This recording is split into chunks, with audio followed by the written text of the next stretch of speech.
Pew, pew. Pew, pew, pew, pew. Pew, pew, pew, pew. All right, what's up, everybody? Woo. Woo. I don't know about you. I don't know about y'all. But I am happy to be here tonight. I am so sick and tired of this rain. Ugh. Everything we're trying to do is just like we're placing beds today in the rain. We're like, let's move this. Let's go change clothes. Yeah. So, let's start. Hey, Kitty. Hey, Todd. Hey, Josh. Homestead in the Highlands. Reap what you sow. Don't know how to pick a football team. How you doing? Vina. Judy. Branscombe. Stivers is in there. Mimsies. Overlook. Duncan. Jordan. There's Jordan. Kinfolk. What up, Jordan? Lonely Prepper. Todd Lejeune. I'm not going to pick on him. I just like to pick on his wife. Raven's Nature. Mm-hmm. So. Emily. What's up, Emily? So, since Reap What You Sow is in here, I just want to do a little public service reminder of... oh my gosh, so you leave that poor lady alone. Just a public service reminder of really who's the best football team.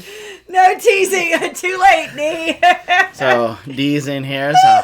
Jordan said just your favorite daughter-in-law checking in. That's right, my future daughter-in-law. That's it. Future daughter-in-law. Atkins family, what's up? Atkins family. Kinfolk Mark. Farm. Mark. Green What's up, Dream.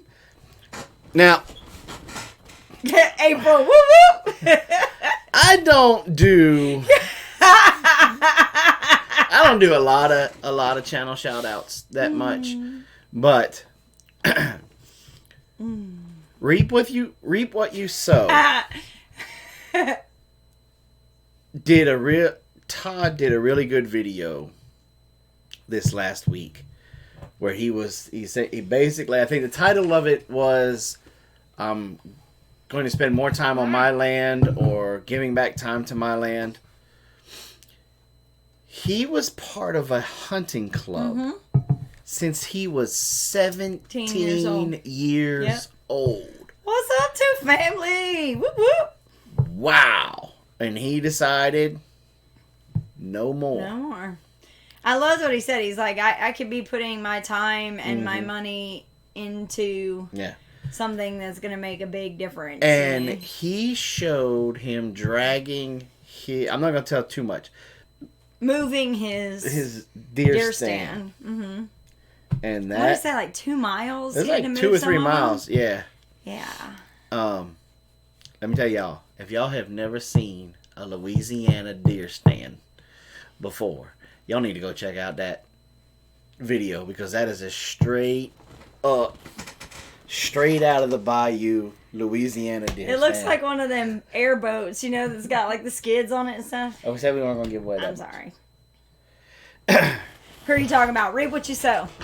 Reap what you sow. Yeah. Now, I want to talk about my buddy Green Dream for a second.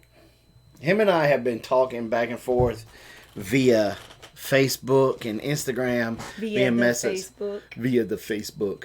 He had his first live stream. Hey, Linda. Last week. Mm-hmm. And I learned some stuff about them that I always assumed, but now I know.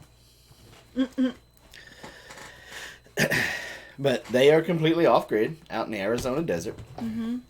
And from Triple H Farm. Trip H. What did I say last week? They're always going to be Triple H to me. Hey, Broussard, what's up? Because as soon as I see him, I hear... Todd said that's my home away from home. I have a captain chair. Keep captain chair in it. I hear the Triple H music. So as far as I'm concerned, H Homestead is Triple H. Triple H. It's going to be Triple H Homestead, and they're always going to be the wrestling champions. What's up, Spicy White Bear? How's Puppy? Puppy is for sale. Doing good. having no problem with his bowels, none Look, whatsoever. truth be told, I thought, what was it, yesterday? Boston Mountain Homestead. Hello. That's a new one, isn't Hey, it? Boston Mountain Homestead. It's all about the game. See, that's why I love Green Dream so much. If y'all like my type of humor. Because y'all are on the same, like, y'all are right there. Yeah. Jordan said we have to make sure that he can fit in her luggage. He'll fit. Okay, update about the puppy. Was it yesterday that I thought he was dying, or Thursday? It was yesterday. This is the weirdest thing with this puppy. Normally, this office is Apollo's domain. Mm-hmm. You got 4 legs. You ain't coming in here unless Apollo says it's okay. Well, Apollo let him come in. Well, Apollo didn't really have much of a choice because he was like hanging from Apollo's collar. Then Apollo brought him around to me like, get this child off of me. Mm-hmm. He's getting more vocal, too. Yes. Yeah, it's a Great Pyrenees. Yes.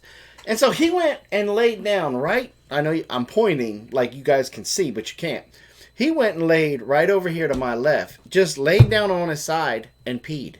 I have never seen a puppy do that. Like, he didn't even move. He just like... Ever before. He was just like, I'm too lazy to go anywhere. Just relieved himself. And then he started doing a whole bunch of rapid breathing. And I was like, uh-oh. Because the girls left to go with Grandma. Because kids left. We're going up there tomorrow for Easter Sunday. But I was like, oh, this puppy can't die on my watch. And he texted me. I was at work. He's like, I think the puppy's about to die. I was like, what? He's like, he's literally laying here and like peeing. And I was like, oh, he's done that before. He's like, really? What kind of dog does that? This one. And so I picked him up and took him outside, and he kind of got a little more energy to him. And I'm not trying to be gross, but he went over there and he probably took the largest poo that a puppy that size can take. I mean, he was squatted there for like 5 minutes. Mm-hmm. I think he might have just been constipated. It's possible. And because since then, he's right back to annoying Apollo, and Apollo's like, kind of looks at me, kind of like, why couldn't you just let him die? Yeah. As he's hanging from Apollo's lip. He's been climbing up on him all day, and of course, every time I go to grab the phone to take a picture, he jumps off of him, but I'm trying. He got on Apollo's back and was holding the back of his collar, and it was like he was like saying, onward, my honorable steed. Yeah, he was just standing on him. It was funny. So, you know how like goats will jump up, little baby goats will jump up on the back of the Great Pyrenees? Well, Gizmo just got up on the back of Apollo, and Apollo's kind of like that older brother that was just being annoyed. He was kind of like, Apollo isn't aggressive. No, not at all. Nope. He's been playing with him. Don't get me wrong. He's been playing with him, and he'll toss him around and move him around and lift him up with his nose and everything. But this is also the same dog that the puppy, we put water and food down for him at his level because we have a raised food and water for Apollo, and he has gotten to where he'll drink his water, and then when his water's gone, he like climbs up and puts his head up. Yeah, we got to get a picture of that. He like gets way up like this and puts his paws up there and just barely sticks his head down. Gets his head in there. And if Apollo sees him, Apollo will go over to make sure there's no water in Gizmo's dish, and then he'll come back and put his nose under his butt and just lift a little bit if Gizmo can't reach it. Yeah, he just barely tries to lift him up and he gets up over it. It's the cutest thing. So he lets him do that. But what's funny is when he gets to where he doesn't want him there anymore, there's an opening right there. So he'll climb up underneath it and hide because he knows Apollo can't get to him there. But the problem is that when he lifts his head up, it moves the bowls. So he moves it up and then the water goes flying there. It's a mess. So it's been very interesting. And one of the funniest things is when he'll start doing that growling, barking at Apollo like he wants to play, and if Apollo's not in the mood, Apollo lets him get in real close and then just puts a paw on him. Yeah, he puts his hand right on his paw, on his forehead, and he'll just push his head down. And we're like, are you serious? Like he's just giving him a hug. He's just like, poof. Yeah. And his paws are heavy, so he'll just like, it's a funny thing. So, anyway. So that's the puppy update. This week coming out, hopefully we'll be able to have a one side of the garden update because, like Robin said today, we went out in the rain and got all of the beds pretty much laid or placed where they're going to be. Now we just got to finish leveling them out. We've got to build the deck around the stump. Yep. And we're going to put out a survey this week, probably on Instagram, because that's where you can do a survey on Instagram. Wait a minute. Right? Jordan said still waiting for a picture of a mint green one. We've got one. It's not quite mint, but it's really cool looking. Yeah. So we did do some green. Right, you can do the... I don't know if I can do a poll on Instagram. I think you can. I think I seen 180 degrees from average do one. Something about his beard. Broussard says, who is your family in Lafayette? I don't think they're relatives because they are transplants. They used to live in Illinois years and years and years ago, and they moved down there. I guess it's been about 20, 30 years maybe. Their last name is Morgan. It's my aunt and uncle, my aunt on my mom's side and her husband. And then their 3 kids went to school down there. They moved when they were all in school. Mm-hmm. Let's see. Corey is still down there. Corey, my cousin Corey, I believe does some kind of construction, whether he is he's a general contractor. Yeah. So and then my aunt used to be a real estate agent in Lafayette. So yeah. You might have heard of them that way, but as far as family goes, probably not. So one of the things that we're going to be asking you guys your opinion this week is we're thinking about putting up 4 poles and then stringing lights. What are those lights called that you want to string? I don't know. I need to read She Moves Mountains and listening. Can't type tonight. Side effects from antibiotics give me a migraine. Sorry you don't feel well, sweetheart. So Robin has this. You know what, Tim? I need to talk to you. Sidebar. Tim Beverly, seriously, I need to talk to you because I need to try to locate a distributor cap, rotor button, and a coil for that tractor. Fairy lights. Yes, that's what they're called. Fairy lights. Yeah. And I say we put him on the 4 poles and then... He wants to make like this big landing big X mark. But here's my reason why. I don't want to go around just the outside and square it, because around the outside across the top I would like to run airline cable and then hang some birdhouse gourds around there. Also, I got to thinking today also, and you're probably going to veto this, but I think it would be really cool that at different heights we run some airline cable so that way we can do hanging baskets from there too. No. Why? You want to clothesline somebody or knock somebody in the head? No. I'm not talking. Yeah, what? I think it would be cool.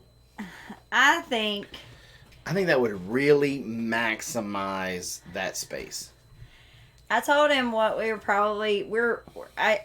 think, I don't want to say we're biting off more than we can chew, but we really have to focus on the the rain put us in a hurt locker this year. Right. We really have to focus on the beds first. We got to get the beds in and get everything planted because we're still waiting on dirt. We've got some dirt that we're working on and we're still waiting on getting that in the beds. And so, but we can't even do that until we get everything placed properly. So we're doing the beds and we're kind of moving stuff around to make everything fit. I have a person that's going to cut a circle for us for our table. So Jason's got to cut the thing off and level it. Speaking of, Josh, when you come down, bring your chainsaw, please. Mine's starting to die. And so I want you to cut that stump level. Mm-hmm. And then, please. On top of that, we're going we've still got to build the platform around the tree stump, get all that stuff done. So worrying about lights right now is really not, a high priority. So we'll think about, working on that next. That'll be the next thing. Let's see. Was talking to Sakima's Ridge Homestead, and he is very familiar with your model tractor and would love to help. Get with me later. Okay. Lilacs from cuttings. You need to get the lilacs to root. Now, you can do that by placing them in water, just like you would just about anything, and start to wait for the roots to go. Or they do have a powder that you can place on there, and then just plant it, and that'll get the roots to grow. You got to get it to root. Jordan asked, are y'all making a picnic table from the stump? Not really a picnic table as much as just it's only going to be like a 3 to 3.5 foot circle out of granite. Imagine that. So, yeah, rooting hormone. Rooting hormone, yep. I can never remember. There's a big fancy name for it. I can't forget. I keep forgetting what it is, but it's a rooting hormone. So. Yeah. But look, one of the reasons why I want to put those birdhouse gourds up there is because the Carolina wren is a very productive. That's the ring. Oh. It is a very beneficial bird to have around your garden. They will tear up some insects in your garden. And so we try to do everything all natural, and ooh, yeah. Robin, would you like some pussy willow starts and wisteria starts? Oh, and some sassafras saplings. I would love the saplings. Pussy willows, maybe. Wisteria, I don't know. We have a wisteria vine here, and it takes over everything. So, yeah, don't bring the wisteria. Yeah, at least down here, it thrives so much down here that it actually, down here it goes crazy. So I don't know if wisteria would be a good idea, because if I can't keep up with it and keep it pruned, it'll probably take over the whole garden. And maybe, I know you guys are saying that the birds poop everywhere, and maybe that close to the garden may not be ideal, especially where we're going to have a sitting there. Oh, yes, on horseradish. Absolutely. Sorry. Okay. Let's talk about this. You see, this is Robin. Robin, do you what? Robin, do you what? Robin.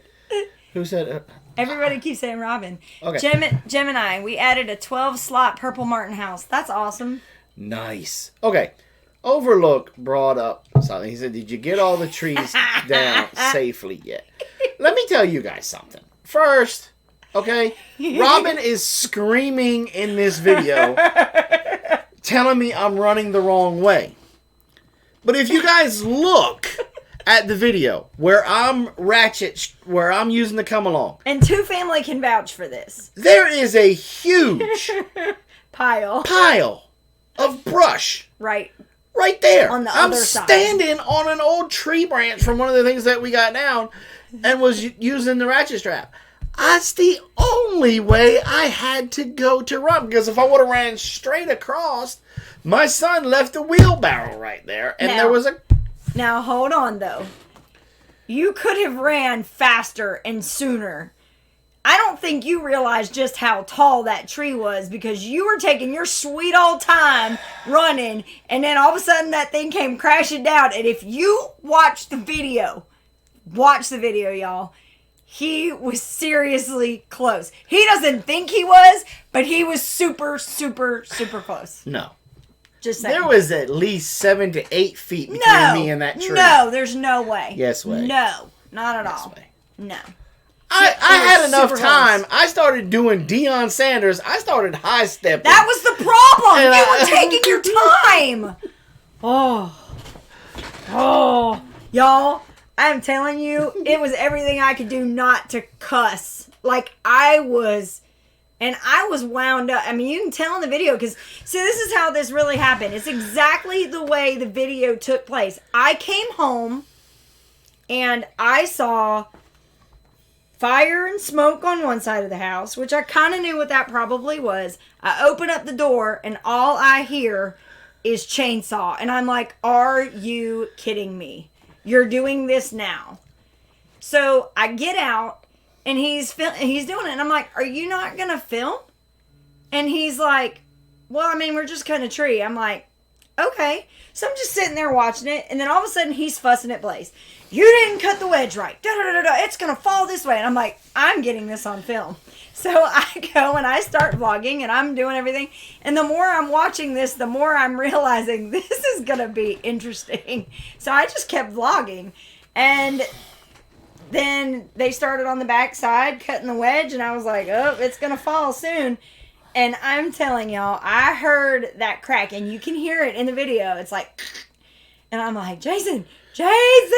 And he just would not move. Look, just because it cracked and popped one time. It was good. Watch the video, y'all. Watch the video. It started going because I kept ratchets. Exactly. And then it cracks and he's just standing there looking at it. I'm not looking at it. I'm pulling the come along. Oh, I'm going to have a heart attack again. I'm telling y'all. I'm getting a headache now just thinking about this. And if you watch, and all joking aside, y'all, if you watch that video, I'm telling you, I don't know how he didn't get hit by the tree. And you can think all you want that you were not that close, but watch the video. The video looks like he was picked up and moved out of the way of the tree. Just watch his hat and watch how he goes from here to here like super, super quick. I'm telling you, the tree was about to fall on him. I got wheels. No, you got somebody watching out for you. But anyway, it was very stressful. I was, and that was why we almost immediately, filmed right afterwards, because I was still mad, really mad, and I was like, I just don't. But then there were a lot of people, and then we were trying to make light of a really scary situation, at least for me. And I had a lot of people that afterwards were like, we know somebody who was cutting a tree down that died. And that is when I was like, I don't even want to know what I'm going to be like the next time. I might even tell them, don't even let me be here when you do the next tree, because I don't want to be here. Because there was a lot of people that were like, we know somebody who died cutting a tree down, or they lost their house because tree fell on the house. Hence the reason why I stayed there and kept moving to come along, because it was not going to hit my house. And I will tell y'all this. It's one thing. They have always been really good about placing the tree, because even the one that fell this time, they were a little concerned that it might hit the arbor, and it did not. It missed it. It was close, but it did miss it. So the placement was there. I don't ever doubt the placement. And I think that's why I was so upset, was because there were several times I was filming and I was coming from this angle and I was coming from that angle, and I knew where the thing was going to fall. So I was trying to make sure that I was out of the way of where it was going to fall and give you enough room to not run into me when you were, like the last time when you ran right into the camera practically. And you just were, it was like slow motion for me, because the thing cracked. Well, if you wouldn't have tilted the camera up, you wouldn't have tilted the camera up, it'd have been slow-mo for all of them. Oh my God. Do you see? Look, I have makeup on, and do you see how my cheeks are coming through? I mean, like, I am bright red right now. Oh. Anyway. So, yeah. So, enough of us arguing back and forth. It did fall, and it did do what it was supposed to do. We got everything down. We only got like 10 more to go. Yeah, no, not quite that many, but all these down here? Well, yeah, but that's a little bit later down the road. We're not going to try and do that in the next couple of days. No, not next couple of days. Or next weeks or so. We're probably going to wait on that until right, and that's the thing, is I will say that they don't usually have any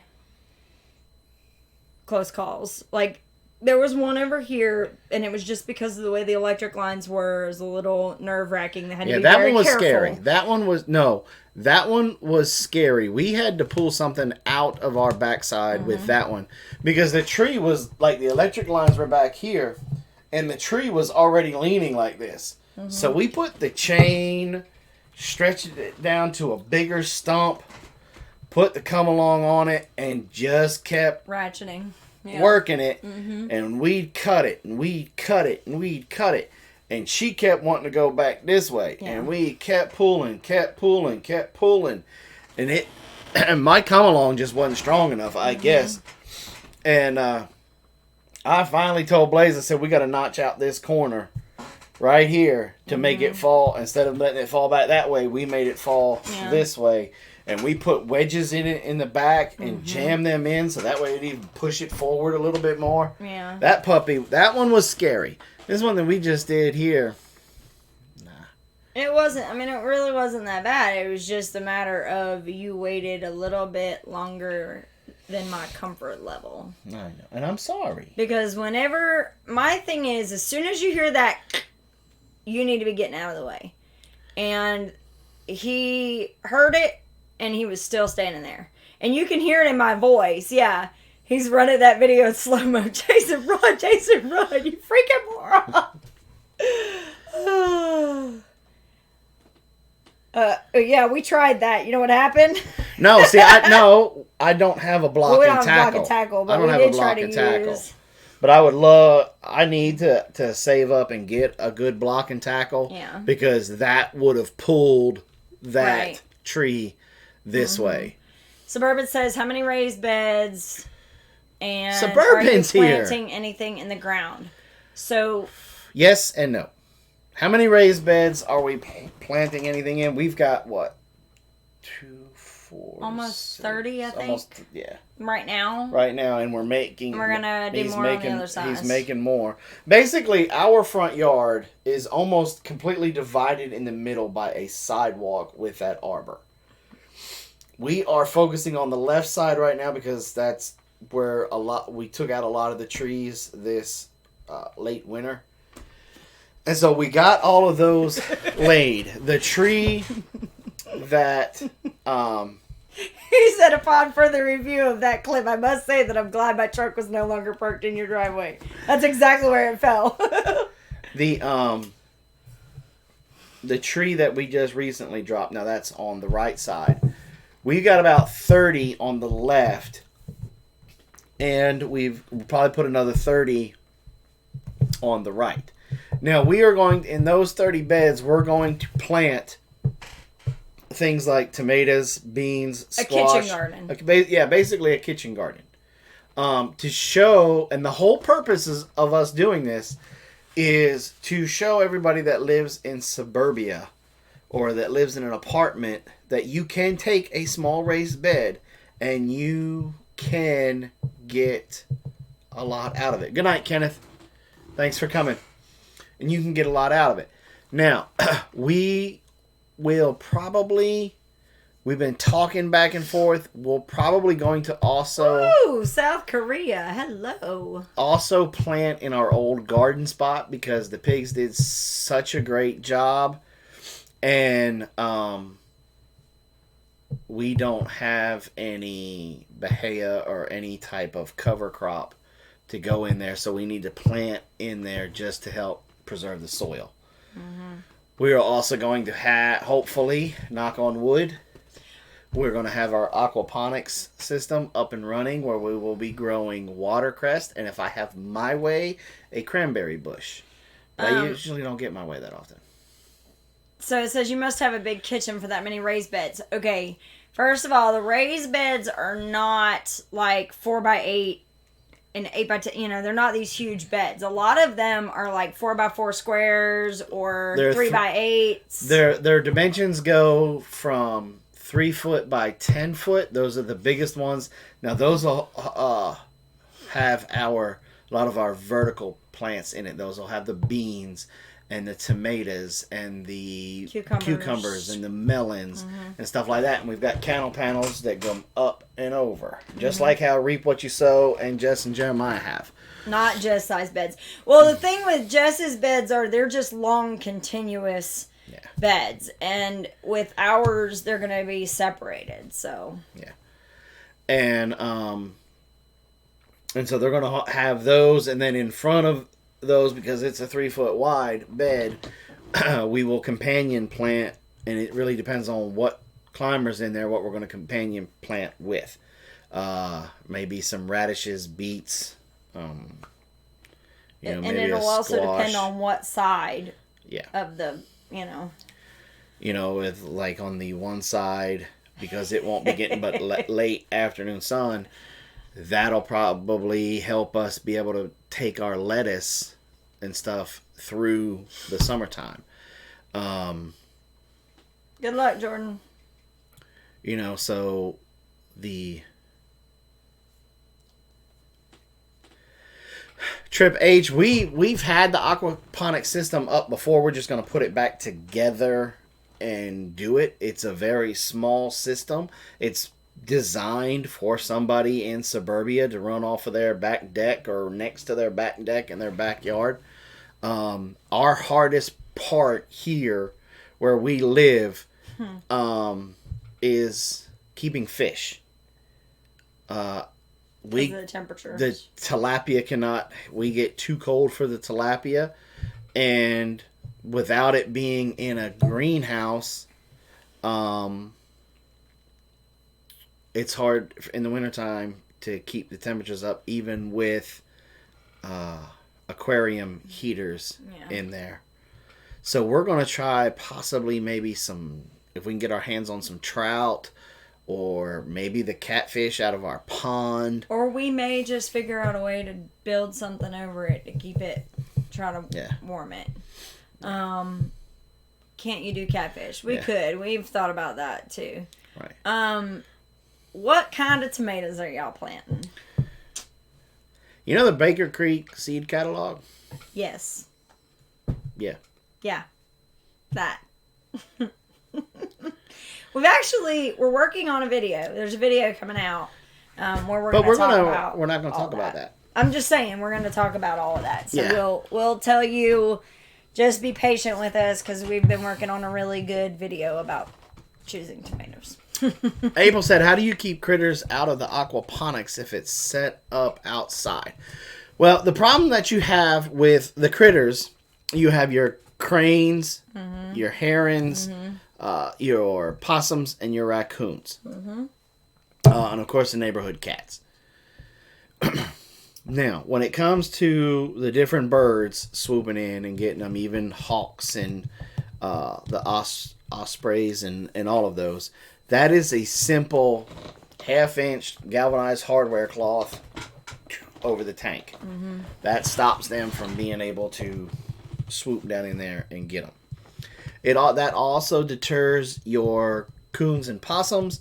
But one of the things that we do here is we believe hardcore in what's called food barriers, food buffers, where we plant. Now, the thing about predator control, let me back up for a second. The thing about predator control is this one statement.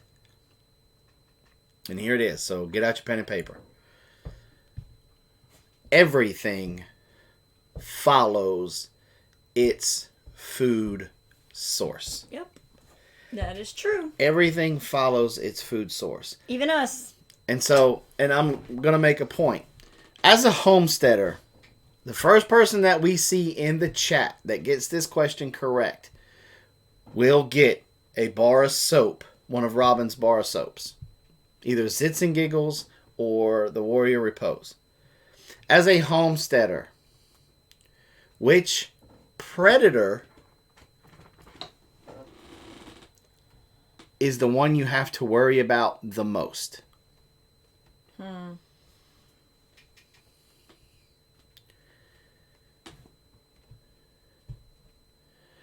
a coon. No. Not coyotes. No. There it is. Eva McCoy. is the winner. Yep. Mice. I would have taken mice or rats. Yep. Now, the reason for that, the reason why, is because everything follows its food source. Possums and coons will eat mice. Hey, single dad. Single dad in the house. Your foxes, your bobcats, your coyotes, your snakes, your raptors, they all eat mice. Yep. Now, a mouse or a rat comes into your chicken coop and he's harassing your chickens because he's plucking the feathers to take, to go make a nest. He's stealing eggs and they're killing, a rat will kill chicks. Okay? Mm-hmm. So, yes, a mouse is a rodent, but when it comes to homesteading, he's still considered a predator. Mm-hmm. But he brings every other well-known predator to your homestead.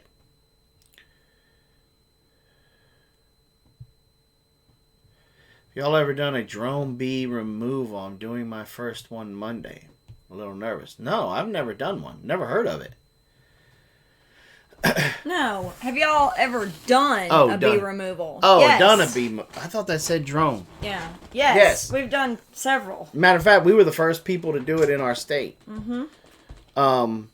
And pulled them out alive. Right, and kept them, yeah. And kept them. The mice and rats. Yes, I make the soap. Mama grows, mama grows, mama grows. Brings the snakes. A snake can detect mouse and rat urine and feces for up to 1/4 mile away. 1/4 mile. Yep, I flick out that tongue. And Jacobson's gland gets it. And so they may also, they can also detect your chicken poo, but a chicken will kill a snake. Mm-hmm. So when your mouse and rat populations get so large, the snake is coming because everything follows its food source. And when the snake comes, now you've got your mice, your rats, and your snakes. Death from above is coming too, because all of your hawks, your eagles, your owls, they all eat mice, rats, and snakes. Okay, I gotta stop you for 2 seconds. Okay. No, I don't have a video on making soap. Not yet. And the second one was Homestead Preacher. His wife said she's absolutely loving our soap. So, yay! Awesome. Love it. Good. All right. So, anyway. Did you have any more that you wanted to say? So, anyway, basically that you got to focus on mice first. Yeah.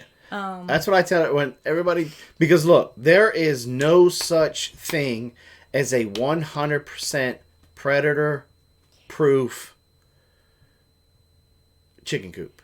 Can one of my mods put our email address up for Eva? Eva, if you'll email us, we'll get in touch with you about shipping you a soap. How long have you been trapping, Jason? Since he was knee-high to a... What did... You asked my papaw that, and my papaw told his exact words were, I said, well, because he told me that he had taught Jason, he took him out in the woods and taught him how to trap. And I said, well, how old was he? He said, when he was old enough to hold on to my boot and not let go. So if you think about that, think about how small the child had to be to hold on to a boot and not let go. So that's what he said. He said he used to always take him around into the woods and the mountains with him, and he would make sure that he would hold on to his boot. Yeah. So he was very, very young. So probably 5, 6. That's what I would say. And be safe, Josh. I remember my very first trap because me and Papaw made it. It was an old box trap with the balancing trigger on it that I used for rabbits, and I'd stick an apple on the end of it. Old box trap. Yeah. Boston Mountain. Oh, first of all, what's our weather been like the last 2 days? It's been raining and windy. Raining. Boston Mountain says, how do you keep cats from using your raised bed as a litter box? We haven't really had any problems with that because the only cats are way up. No, they're not our cats. So we really haven't had a whole lot of cat activity. But I would imagine a BB gun would work pretty good. A BB gun would work good, but they have a new thing out now. It's called Airsoft. Yeah, and they're these little, it's just like a BB gun. Yeah. But they're little rubber pellets that you can pew, and believe it or not, all you got to do is kind of get it close, and it'll scare them. After a couple of times, they'll leave it be. I'd be careful with the apple cider vinegar around your rice beds, though. No, we don't have cats. Believe it or not, I'm actually allergic to cats. So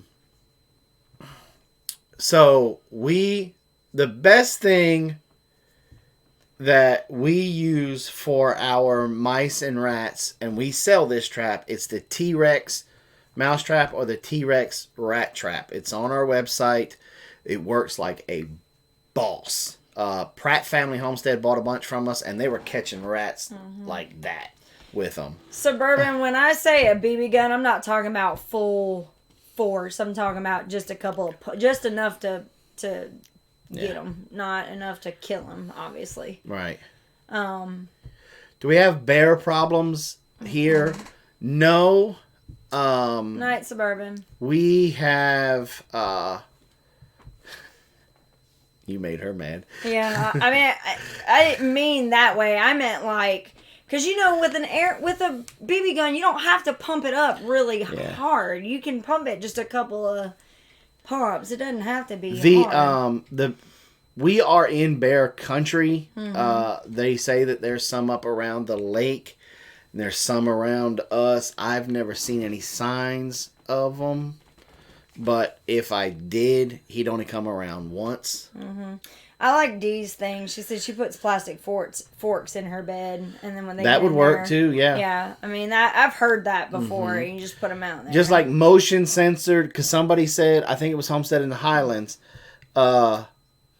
said they squirt them with water. They do now have motion censored sprinklers that you could set out, that as soon as the cat comes up within that motion, and that would be a good way to do it. Yeah, there you go. I pump the BB gun 2 times and shoot it into the trees. Exactly. Yeah. Black pepper works. Yeah, but black pepper, if I'm not mistaken, black pepper could ruin their sense of smell. Do you still keep quail? We're working on it. We've got the cages. We just ate them all. Yeah, we've just gotta get more. We have to find a supplier that we that we trust. And best mount trap is with peanut butter. Eva is absolutely correct. I add something to the peanut butter and to make it a little bit like crack. Most cats don't like water. Every now and then you find one. Do you use solar? What little bit we have, we do use. Now we will be using a solar powered pond pump in the aquaponics system to move the water from the tanks into the system, in and around. We are going to slowly, as we can afford it, start to integrate more and more solar and wind power into our homestead. Rachel Rumbo says, we have Cajun cats. Black pepper does not work. We like things with pepper. Like one of my dreams is to be able to have a windmill on the back side of my pond.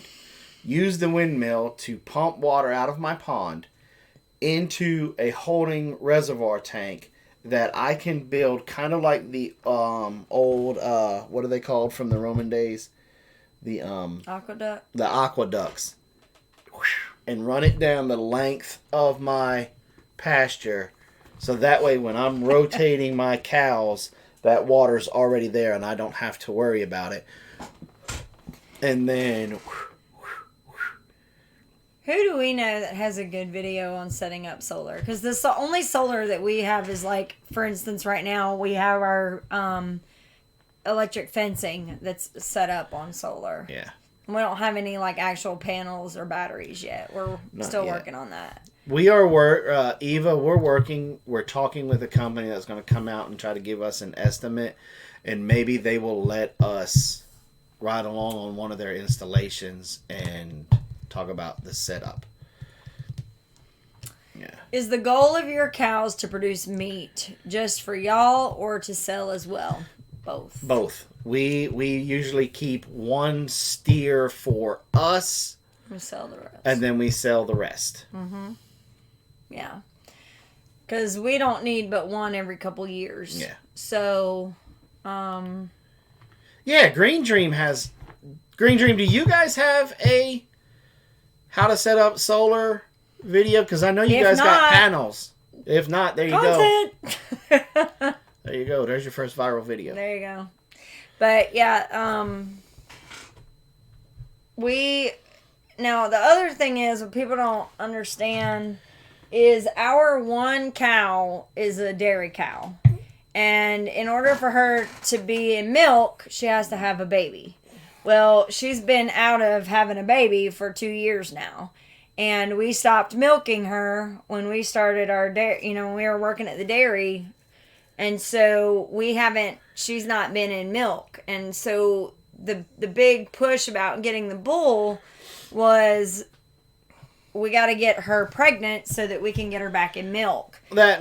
Our long-term main goal is to be sustainable, and you can't have 3 heifer cows and not be and call yourself sustainable without a bull.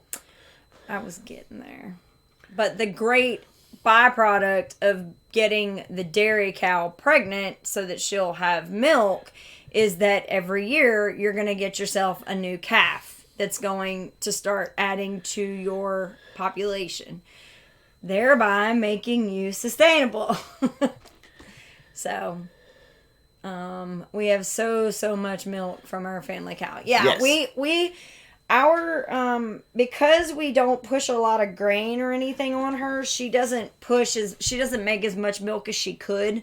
But she's a Holstein Jersey cross. So we get a really decent butter fat and we get a good amount of milk from her. City Girl, can you put up our email address again for Eva, please? Trip H, do you guys use fodder during the winter for your cattle? Not yet. That is a hard question to ask. We planted a fodder garden this last year, but things got out of control that we weren't able to. The coons and all the critters got to it before we did. Now, if you're talking like a fodder system that with the oats and the ryegrass and wheatgrass and all that stuff, no. But I saw a dude at the shindig, and I got his card that I'm going to end up talking to because that was something that we have wanted to get into. We don't have to supplement that much here in the wintertime because we do have a good amount of winter grass in our pastures. Mm-hmm. And so... Bye, Kitty. There's enough green and with hay that sustains them throughout the winter. We're kind of lucky. Stupid question. Thought when cows were pregnant, they don't give milk, even if pregnant before. No, they milk through their pregnant. Like if basically the best way to hook up a cow is they get pregnant and then in 9 months they have that baby. Now the first month or so you're gonna leave the calf with the mama. We do anyway. Well, we leave her 2 weeks. We don't leave them for a month, but we leave her for a couple of days, and then we start 2 weeks at the max. We try to keep it to a couple of days, and it always ends up, life just gets in the way. It always ends up being a couple of weeks. And then we take them off, but we still give the calf the milk from the mama. Just because she's not directly with the baby, she's still getting mama's milk for quite a while. Yeah, the calf will be on mama's milk for months. But it'll go from being nursed to bottle fed. And then we milk. Train. And then we take the milk and we drink it. Yes, Christy, we do. But we make butter. We tried cheese. We try to use as much as we can, but then whatever is left over goes to the pigs. Which is the best. And it will fatten up some pigs, especially raw milk. It really does. The thing, so getting back to that, if 9 months, they have a baby, say a month, 2 weeks to a month, you keep the baby off, then you go into hardcore milking. Then after about 2 or 3 cycles, then you breed her back again. Okay? And then she has 9 months before the baby, but you don't milk her right up to when she has the baby. You back her off about, 6 weeks? About 2 months. Yeah, about 6 weeks to 2 months. You back her off so that she has a chance to relax before she has to have that baby again. Well, her body has to not only relax, but her body has to build back up the colostrum. Mm-hmm. And so you don't want to milk that out. So you have to stop, let her dry up, let her body rebuild, build back that colostrum back. So then that way the first couple of days, that calf, because what's up, 180? What's up, Heath? Are you coming? What? I just want to know. Oh. I miss you. So, So you want that calf to get as much colostrum as you can possibly get. And because just like humans, when the baby that's why the hospitals really try to get the moms to breastfeed, because they want to pass those immunities on to that baby. Mm-hmm. Same thing. Mm-hmm. And so, do you also hunt for meat? Yes. We eat squirrel, rabbit, deer, beaver. We hunt and trap for extra meat here on the homestead. Mm-hmm. Okay. Well, we got about 5 minutes left. And I want to take that 5 minutes and talk about the class coming up here on our homestead Memorial Day weekend. The class costs $150. It's for a 2-day class. You will be getting intro to blacksmithing and intro to predator control. You will also get 2 meals from us, lunch and a dinner. And both days. And you'll also get around, we'll do a bonfire every night for a little bit where we can do a final Q&A with Josh and I, where if you guys have questions about homesteading or whatever, you can ask them then. We are only accepting 10 people for the class. And the reason is because with Josh, with the blacksmithing stuff, you will be doing hands-on stuff, and he wants to make sure that you guys grasp it and get it all thing, plus with safety. With me, we are running a trap line. We will go out and set a trap line here on my property, and so we need to keep scent under control. Right. And so if you're interested in that class, I think we already have 2 people signed up, so I think we've got 8 slots left. Please email us. Hey, God's Third Acre. At bigbearfarms@hotmail.com on how you can make your payments and register. And the only thing that you need to bring with you is just, for my class, is a pair of leather gloves. Mm-hmm. I don't think you need anything for Josh's class. All right. Really? Okay, everybody. After our live stream, I want everybody to go to the Trip H Farm. They are going live after us this week. I think we'll be down your way next Sunday. Cool. 2 real quick things. There was a question about what does beaver taste like? Tastes like beef to me. I think it tastes like a mixture between... Where's the location? It's going to be here on our homestead in Alberton, Georgia. Between pulled pork and beef. It really depends on how it's cooked. That's what I was getting right. It depends on how she makes it. If she makes the barbecue beaver, then it tastes more like a pulled pork. Or a brisket. I mean, kind of the same thing. When she makes the burgers... Ooh, yeah, it tastes like a beef or the burger. Meatloaf. Mm-hmm. Oh, the beaver meatloaf is my favorite. Mm-hmm. Yeah. And then the other question was, all right, bye, Ethan. Y'all be careful. Later, Ethan. See you soon. Tell Sarah we said hi. The other question was, my head hurts. Is $5 a pound a good price for grass-fed beef? What kind of beef? Like, what cut are we talking? Yeah. Because if it's ground beef, that's good. That's a good price. So I guess overall, it would be, yeah. Yeah. Yeah. Because how we charge for ours is $5 a pound. If you're buying the whole cow or a half a cow, it's $5 a pound hanging weight. Yeah. Hanging weight. Now, if you break it up into cuts, it goes up from there. It goes up. Is beaver texture beef-like, not lean or greasy?